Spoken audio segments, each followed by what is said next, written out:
So guys, जैसा कि हमने पिछले एपिसोड में देखा कि लू ताई और उसके साथी डिवाइन स्टोन्स ढूंढ रहे थे। उन्हें काफी स्टोन्स मिल गए थे, इसीलिए वो कल्टिवेशन करने के लिए अलग हो गए। गुमिंग और गुजियान लुयांग के पास चले गए थे। उन दोनों ने ही उसके ऊपर डिवाइन इंटेंशन सील लगाई थी। गुमिंग लुयांग से उसकी फर्स्ट ग्रेड की स्वॉर्ड छीनने की कोशिश कर रहे थे, लेकिन लुयांग ने उसे बहुत मारा था, जिससे उसकी हालत खराब हो गई थी। गुमिंग और गुजियान ने साथ मिलकर लुयांग पर अटैक किया था, लेकिन लुयांग ने अपनी सोल कॉन्करर टेक्निक से उन्हें दूर कर दिया था। इससे गुमिंग को पता चल गया था कि लुयांग ही क्यान कुन स्वॉर्ड गॉड है, जिसे टोंग युआन रीजन का मास्टर ढूंढ रहा था। गुमिंग एक स्पेल की मदद से अपने साथियों को लुयांग के बारे में बता रहा था, लेकिन लुयांग ने अपनी यिन यांग स्वॉर्ड फॉर्मेशन की मदद से उन दोनों को मार दिया था। फिर अब हम लुयांग को देखते हैं, वो अपने डिवाइन स्टोन्स को एजो करके वहां से चला जाता है। कुछ वक्त बाद लू ताई अपने साथियों के साथ वहां आता है। लू ताई को पत्थर के नीचे गुमिंग और गुजियान की डेड बॉडी मिलती है, जिसे देखकर वो डर जाता है। लू ताई अपने साथियों को बताता है कि गुमिंग और गुजियान काफी वक्त पहले मर चुके हैं। इन्हें देखकर ऐसा लगता है कि जब ये अपने स्पेल को यूज करके हमसे मदद मांग रहे थे, तो किसी ने एक पावरफुल अटैक करके इन दोनों को मार डाला। दुआन को गुमिंग की डिस्क दिखाई देती है। वो कहता है कि इसके पास डिफेंस डिस्क थी, मगर फिर भी ये जिंदा नहीं बच पाए। जिसने भी इन्हें मारा है वो एक स्किल्ड फोर्थ लेवल के हेवनली गॉड जितना स्ट्रॉन्ग होगा। किंग ताई कहती है कि इस जगह पर थर्ड ग्रेड के डिवाइन स्टोन्स मिलते हैं। नॉर्मली यहाँ सिर्फ लो लेवल के हेवनली गॉड आते हैं, तो आखिरकार फोर्थ लेवल का हेवनली गॉड यहाँ क्या कर रहा था। दुआन कहता है कि अंडरग्राउंड माइंस है और यहाँ पर ऐसी चीजें होती रहती है, मगर गुमिंग के लास्ट मोमेंट में उसने फेंग यांग का नाम लिया था। शायद उसे इसके बारे में कुछ पता हो। हमें सबसे पहले फेंग यांग को ढूंढना होगा। लू ताई कहता है कि गुमिंग ने फेंग यांग को हमारा ग्रुप ज्वाइन करने से मना कर दिया था, और उसके बाद गुमिंग और गुजियान दोनों फेंग यांग के पास आए। ये काफी अजीब बात है। किंग ताई कहती है कि तुम सही कह रहे हो, हम जिस जगह पर कल्टिवेशन कर रहे थे ये जगह वहाँ से बहुत दूर है। आखिरकार गुमिंग और गुजियान ने फेंग यांग को ढूंढा कैसे होगा। मुझे ये भी काफी अजीब बात लग रही है। दुआन कहता है कि ऐसा हो सकता है कि गुमिंग ने फेंग यांग के ऊपर डिवाइन इंटेंशन सील लगा दी हो, जिसकी मदद से वो दोनों फेंग यांग के पास आ गए। लू ताई कहता है कि वो दोनों हमें बिना बताए फेंग यांग के पास आ गए। कहीं ऐसा तो नहीं कि वो दोनों फेंग यांग की फर्स्ट ग्रेड की सोल लेने के लिए ये सब कर रहे हो। किंग ताई कहती है कि ऐसा हो सकता है, मगर फेंग यांग सिर्फ सेकंड लेवल का हेवनली गॉड है। आखिरकार उसने एक साथ उन दोनों को कैसे हराया होगा। दुआन कहता है कि फेंग यांग के पास फर्स्ट ग्रेड की सोर्ड थी, और हो सकता है कि इसी तरह उसके पास दूसरी पावरफुल चीजें भी हो, जिनकी मदद से उसने गुमिंग और गुजियान को मार दिया हो। लू ताई कहता है कि तुम सही कह रहे हो, ऐसा हो सकता है कि फेंग यांग के पास दूसरी पावरफुल चीजें भी होगी। गुमिंग और गुजियान बहुत बड़े बेवकूफ हैं। उन्होंने एक शॉट के लिए अपनी जान गंवा दी। इसमें इन दोनों की ही गलती थी। हम फेंग यांग को भी कुछ नहीं कह सकते, क्योंकि उसने अपनी शॉट बचाने के लिए इन दोनों को मारा है। दुआन कहता है कि अब इससे कोई फर्क नहीं पड़ता कि किसकी गलती थी। गुमिंग और गुजियान मर चुके हैं और हम उन्हें दोबारा जिंदा नहीं कर सकते। हमें गो फैमिली को इसके बारे में बताना होगा। लू ताई कहता है कि तुम सही कह रहे हो, हम सब साथ में डिवाइन स्टोन्स ढूंढने के लिए आए थे। हमें गो फैमिली को इन दोनों की डेथ के बारे में बताना होगा।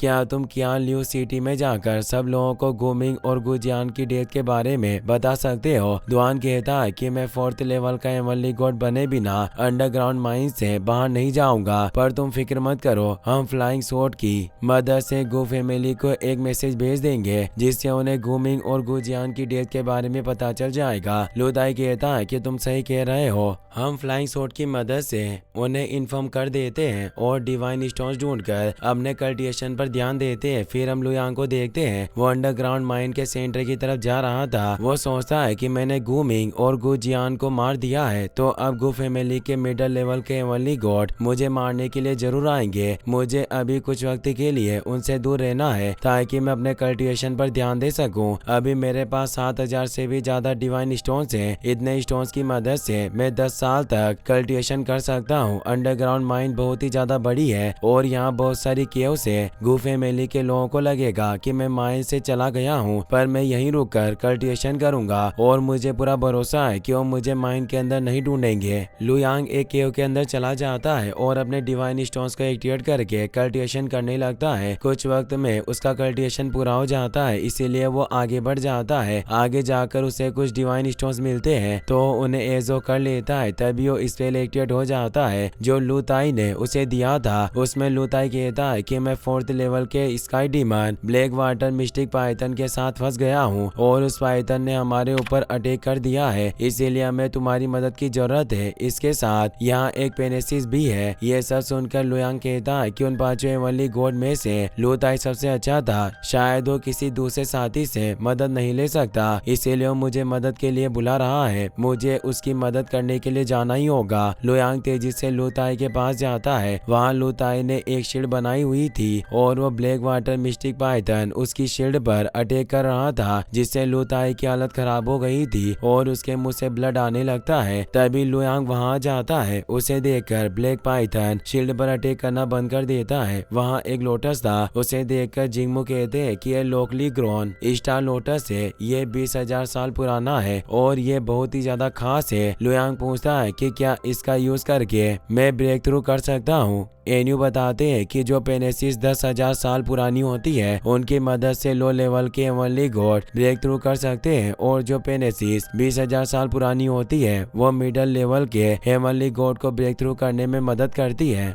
जिनोंग कहते हैं कि मिस्टिक पाइथन एक 4th लेवल का स्काई डीमन है। ये इस स्टार लोटस को एजो करने से पहले इसके पूरी तरह बड़े होने का वेट कर रहा था ताकि इसकी मदद से वो 5th लेवल का स्काई डीमन बन सके। लू ताई लुयांग से कहता है कि ये डीमन बीस्ट बहुत ही पावरफुल है, इसीलिए तुम संभल कर रहना। ब्लैक पाइथन लुयांग से कहता है कि तुम अभी सिर्फ 2nd लेवल के हेवनली गॉड हो, तुमने मेरी केव में आने की हिम्मत कैसे की? अभी के अभी यहाँ से चले जाओ वरना मैं तुम्हें जिंदा नहीं छोड़ूंगा। लुयांग कहता है कि अगर तुम मेरे दोस्तों को यहाँ से जाने दोगे तो मैं तुम्हारी केव से चला जाऊंगा। ब्लैक पाइथन कहता है कि तुम एक कमजोर और बेवकूफ हो, आखिरकार तुम मेरे सामने ये सब बातें कैसे कर सकते हो? ये कहकर वो लुयांग पर अटैक कर देता है, पर लुयांग उसके अटैक से बच जाता है। वो अपनी स्वॉर्ड से पाइथन की बॉडी पर अटैक करता है, पर इससे पाइथन को ज्यादा फर्क नहीं पड़ता। लुयांग लू ताई के पास जाता है और उसे कहता है कि तुम किंग ताई को ठीक करो, मैं इस डीमन बिस्ट को संभाल लूंगा। ब्लैक पाइथन लुयांग से कहता है कि तुम एक कमजोर इंसान हो जो इस पेनेसिस को मुझसे छीनने की कोशिश कर रहे हो। मैंने 800 साल पहले इस पेनेसिस को ढूंढा था और जो कोई भी इस पेनेसिस को लेने की कोशिश करता है मैं उसे मार देता हूँ। मेरा मिस्टिक स्केल 2nd ग्रेड के डिवाइन वेपन जितना पावरफुल है, अगर मैं 4th लेवल के हेवनली गॉड पर उससे अटैक करूं तो वो भी मेरे अटैक को रोक नहीं पाएगा और मारा जाएगा। ये कहकर वो अपने मिस्टिक स्केल से लुयांग पर अटैक कर देता है। लुयांग अपनी क्यान कुन स्वॉर्ड स्केल से उसके अटैक को रोकने की कोशिश करता है, पर वो अटैक काफी पावरफुल था जिस वजह से लुयांग पीछे हो जाता है। ये देखकर ब्लैक पाइथन कहता है कि मैंने नहीं सोचा था कि तुम इस अटैक को रोक दोगे, तुम काफी स्ट्रॉन्ग हो, पर अफसोस की बात है कि आज तुम मरने वाले हो। अभी मेरा अटैक खत्म नहीं हुआ है, मैं देखना चाहता हूँ कि तुम कितने वक्त तक जिंदा रह सकते हो। ये कहकर वो फिर से अपने मिस्टिक स्केल को एक्टिवेट कर देता है और लुयांग पर अटैक कर देता है, लेकिन लुयांग अपनी डिवाइन टेक्निक की मदद से उस अटैक को भी फेल कर देता है, जिससे वहाँ काफी एनर्जी रिलीज होती है। ये देखकर लू ताई सोचता है कि मैंने नहीं सोचा था कि फेंग यांग इतना ज्यादा पावरफुल है, इसीलिए इतने आसानी से गुमिंग और गुजियान को मार दिया। पाइथन फिर से लुयांग पर अटैक करता है, पर लुयांग उन सारे अटैक को फेल कर देता है, जिसकी वजह से पाइथन को उस पर बहुत गुस्सा आता है और वो अपने मिस्टिक स्केल से उस पर अटैक कर देता है। मगर इस बार भी लुयांग अपनी स्वॉर्ड की मदद से उसके सारे अटैक से बच जाता है। इससे गुस्सा होकर ब्लैक पाइथन अपनी बॉडी से एनर्जी रिलीज करता है, जिसकी वजह से लुयांग पीछे हो जाता है। वो सोचता है कि अगर ये फाइट ऐसे ही चलती रही तो मैं ज्यादा वक्त तक इसे रोक नहीं पाऊंगा, मुझे एक पावरफुल अटैक करके इसे खत्म करना होगा। लुयांग अपनी हेवनली सोल को अपनी बॉडी से बाहर निकाल लेता है। ब्लैक पाइथन अपने मिस्टिक स्केल से उस पर अटैक करता है, लेकिन लुयांग अपनी सोल कॉन्करर टेक्निक की मदद से उसका अटैक फेल कर देता है। ये देखकर ब्लैक पाइथन हैरान हो जाता है। लुयांग अपनी हेवनली सोल के साथ मिलकर उस पर अटैक करने के लिए जाता है। ब्लैक पाइथन एक शील्ड बनाकर उसे रोकने की कोशिश करता है, लेकिन लुयांग का अटैक बहुत पावरफुल था, जिस वजह से उसकी शील्ड टूट जाती है और वो दूर गिर जाता है। वो कहता है कि आज जो तुमने मेरे साथ किया है मैं उसे कभी भी नहीं भूलूंगा, मैं इसका बदला लेकर रहूंगा। ये कहकर ब्लैक पाइथन वहाँ से भाग जाता है। लुयांग स्टार लोटस के पास जाकर उसे देखने लगता है। इसी के साथ ये एपिसोड यहीं पर खत्म हो जाता है।